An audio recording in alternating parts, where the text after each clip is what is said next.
Muy buenas noches, queridos amigos. Estamos en una nueva reunión para hablar de ciencia, tecnología y mucho más en este programa, su Club Cuántico. Hoy día con un invitado que ya hemos tenido otras veces, egregio filósofo de la Universidad de La Serena, Francisco Rocco, y excelente amigo.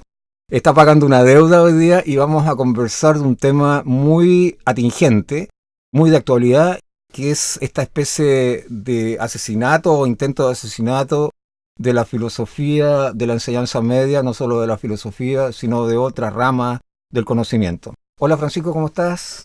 Hola Marco, buenas noches.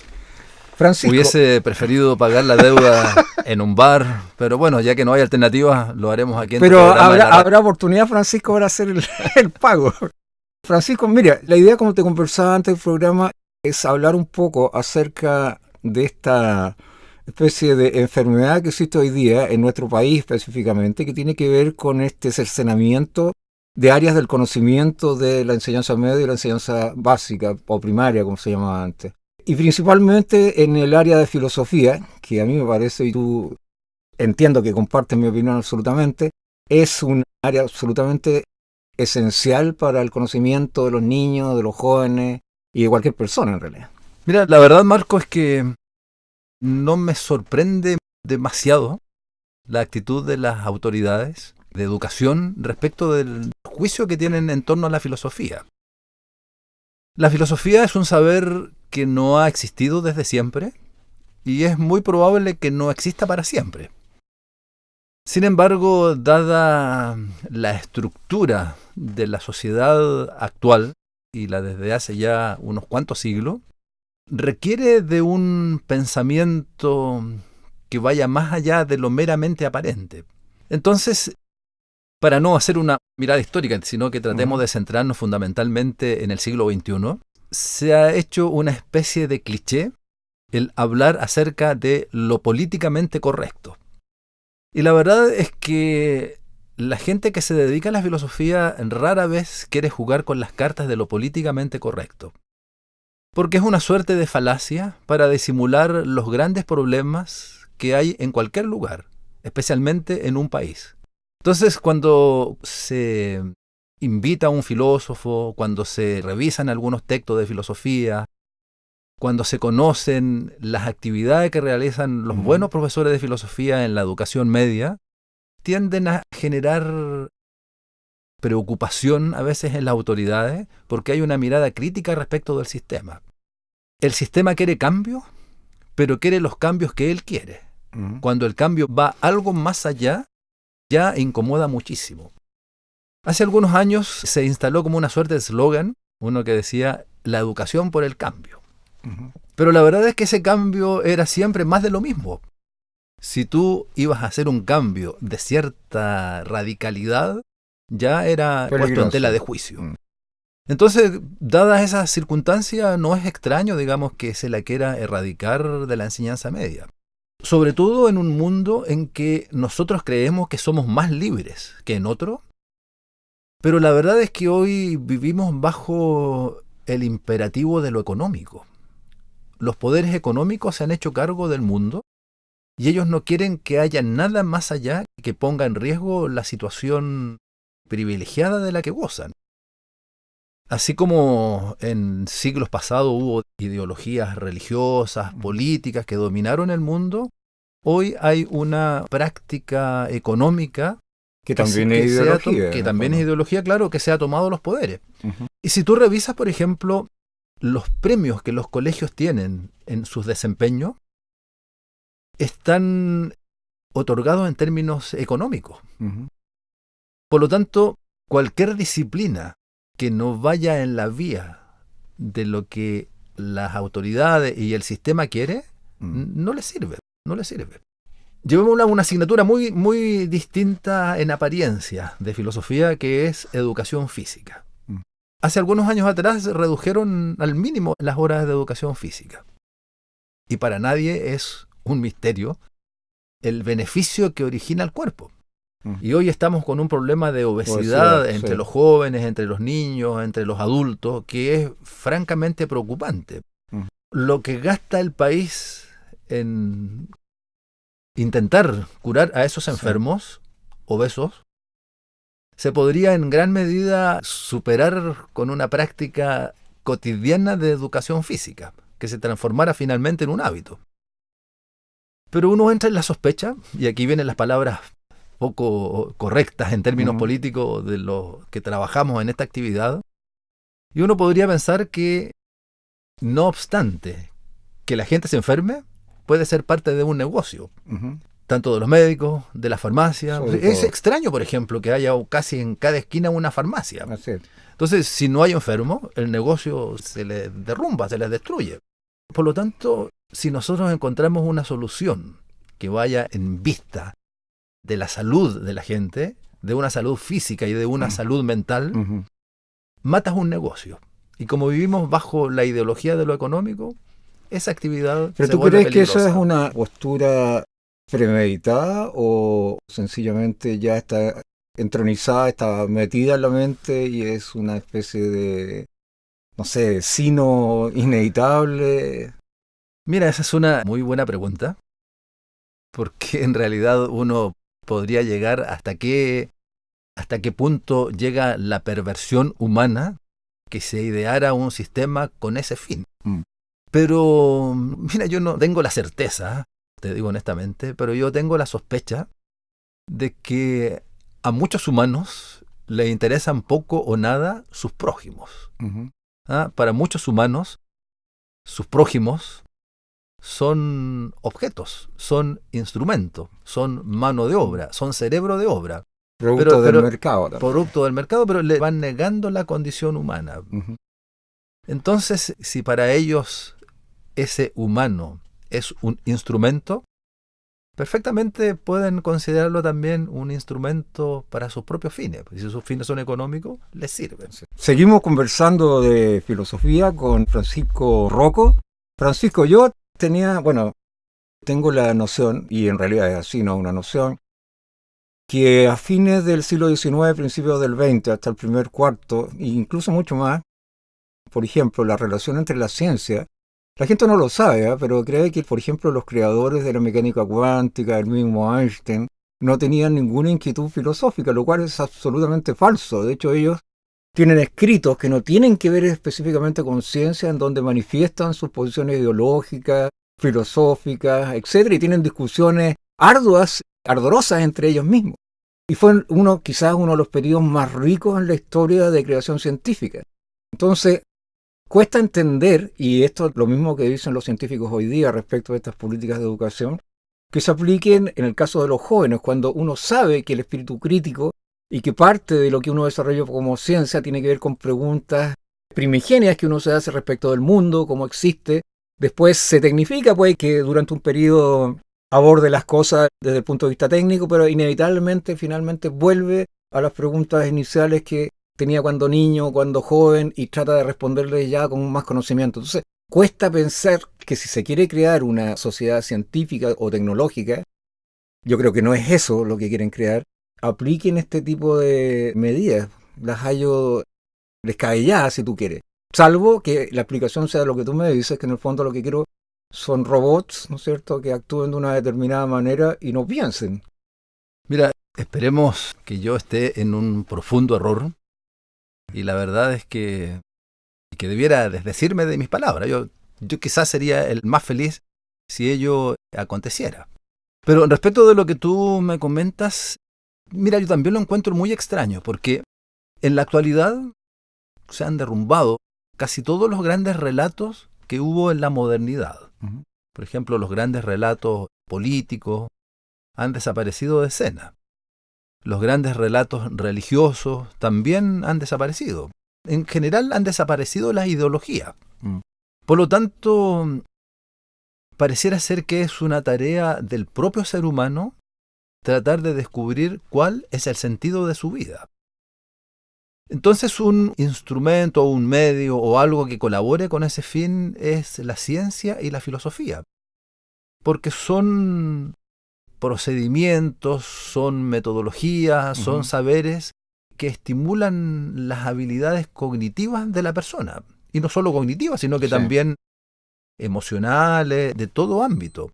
Digamos que colaboran en el desarrollo del ser humano integral. Por lo tanto, nos encontramos en esa suerte de indeterminación, porque las disciplinas que deberían servir con ese fin se las pone en tela de juicio.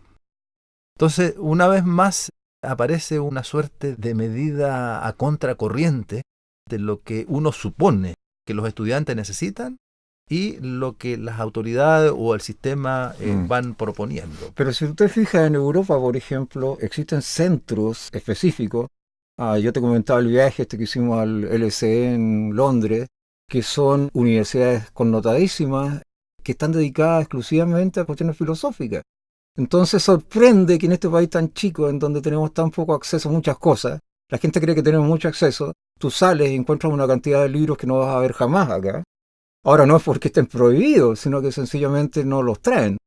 Y la gente los ignora, hay una cantidad también importante de autores que los chilenos desconocen. Estamos aislados, pero ya no por la cordillera, es un aislamiento económico en el sentido de que si eso no vende o no vende de buenas a primeras, sencillamente no vale la pena traerlo. Si viajas a Argentina y entras a una librería de estas antiguas, encuentras cualquier cantidad de títulos. Y en Chile no pasa eso.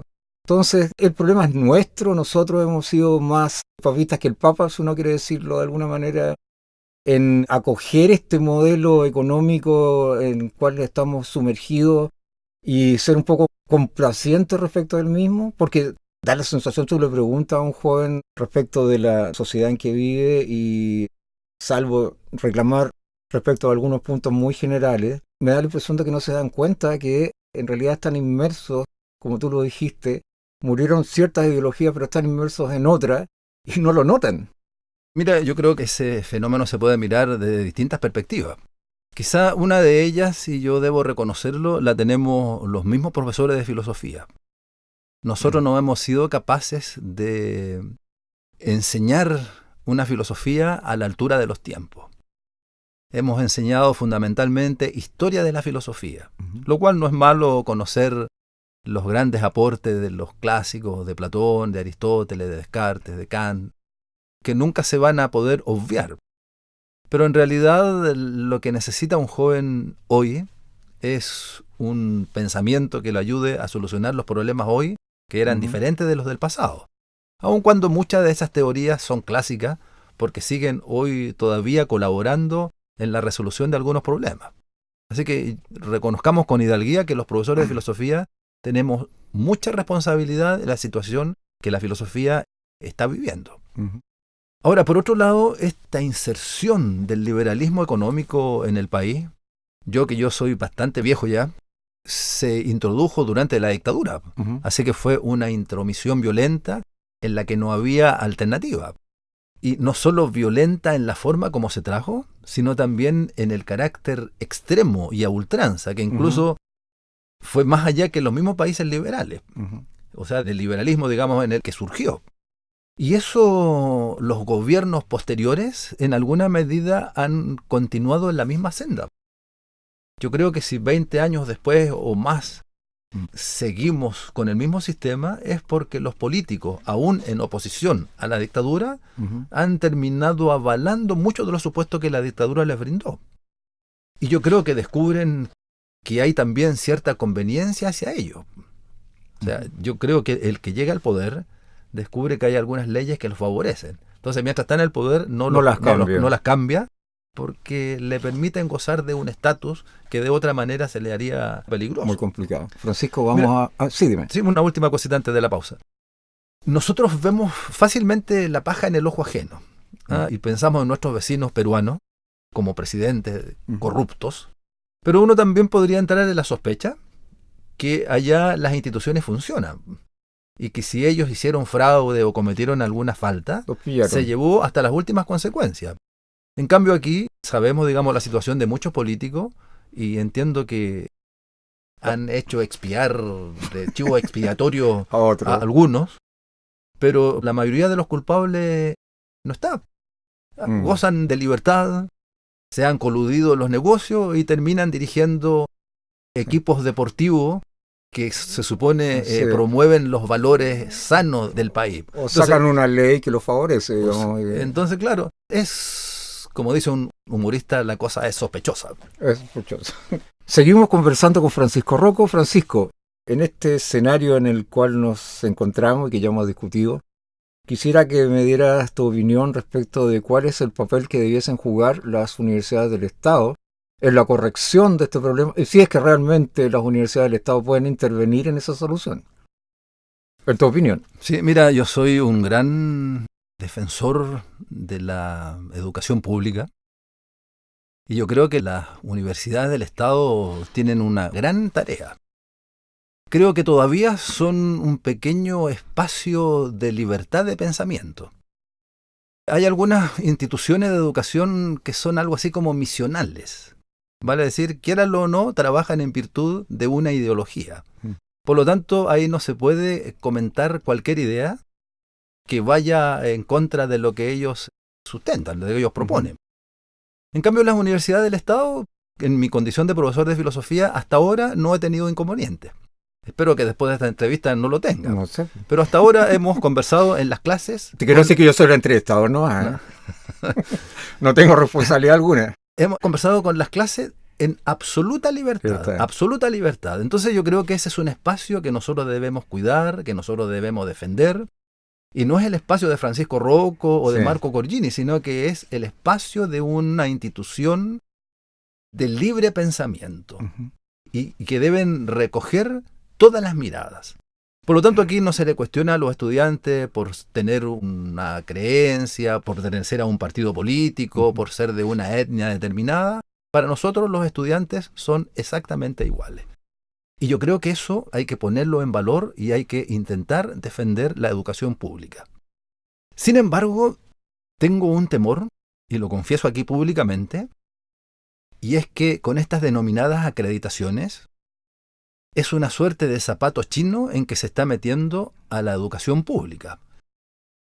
Porque es como dicen el premio del garrote y la zanahoria. Si nosotros queremos zanahoria para seguir subsistiendo, tenemos que hacernos cargo de lo que otros quieren que hagamos. Entonces ya ahí hay una suerte de intromisión en las actividades de las instituciones, se va perdiendo la autonomía. Y lo que a mí me duele es que hemos sido silenciosos en ese trasfondo profundo. ¿Condescendientes? Condescendientes también. Nos hemos quedado en la forma, pero en realidad a mí lo que me parece más peligroso es el fondo.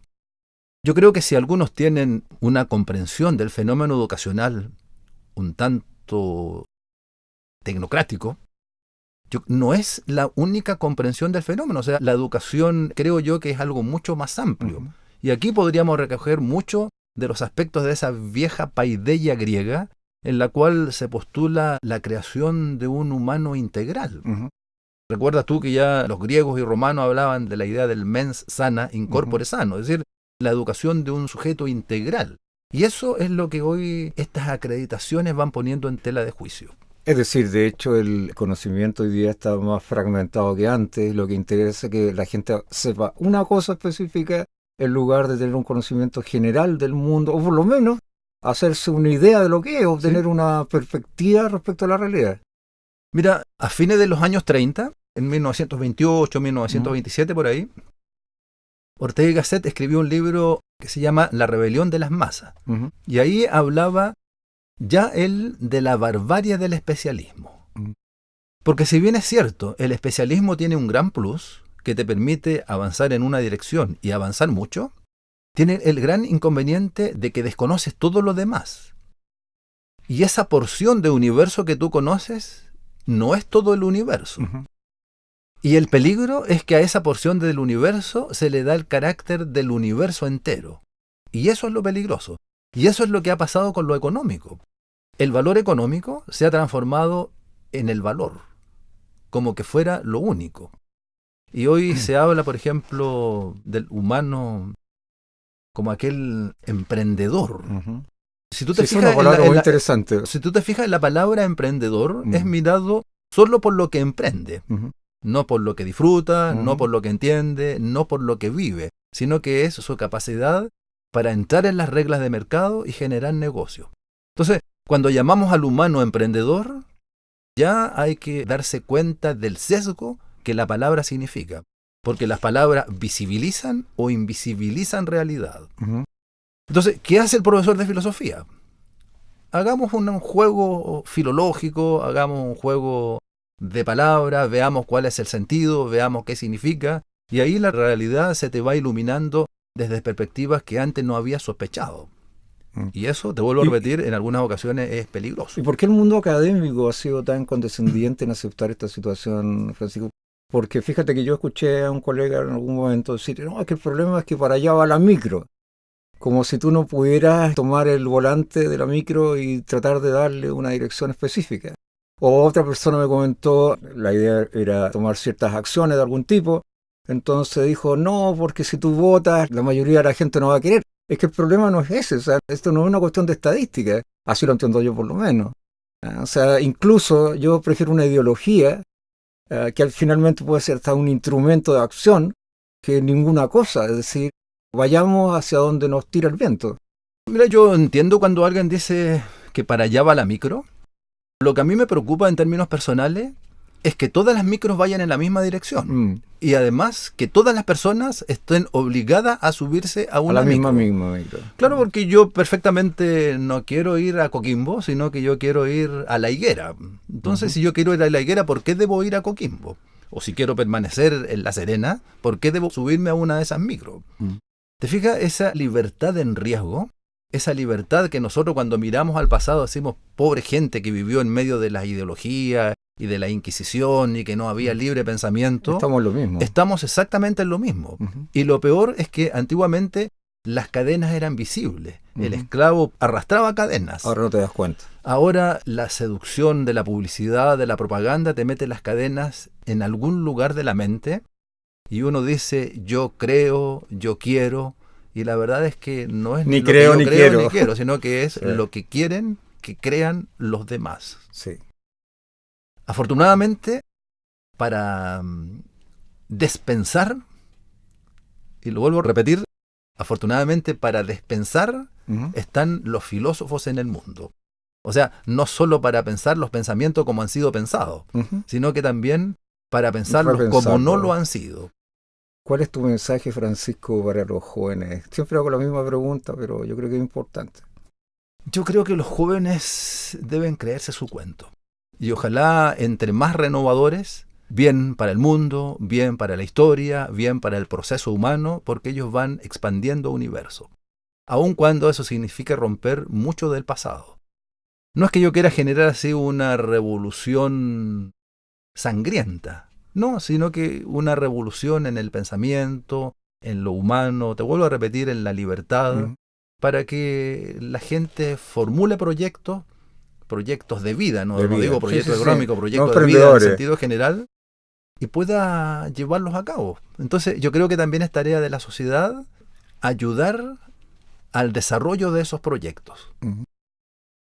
Aristóteles hablaba del telos, que era el fin al cual la vida humana tiende. Hoy los filósofos hablan de la hipertelia, es decir, de los muchos fines que hoy la vida tiene. Y a mí eso me agrada muchísimo. Entre más fines haya, mucho mejor. Francisco, te quiero agradecer otra vez tu conferencia en este caso. Las puertas del Club Cuántico siempre van a estar abiertas para ti. Estoy seguro que vamos a seguir conversando más adelante en un nuevo programa del Club Cuántico. Nos despedimos aquí y en 15 días más nos vemos en esta misma emisora en su Club Cuántico.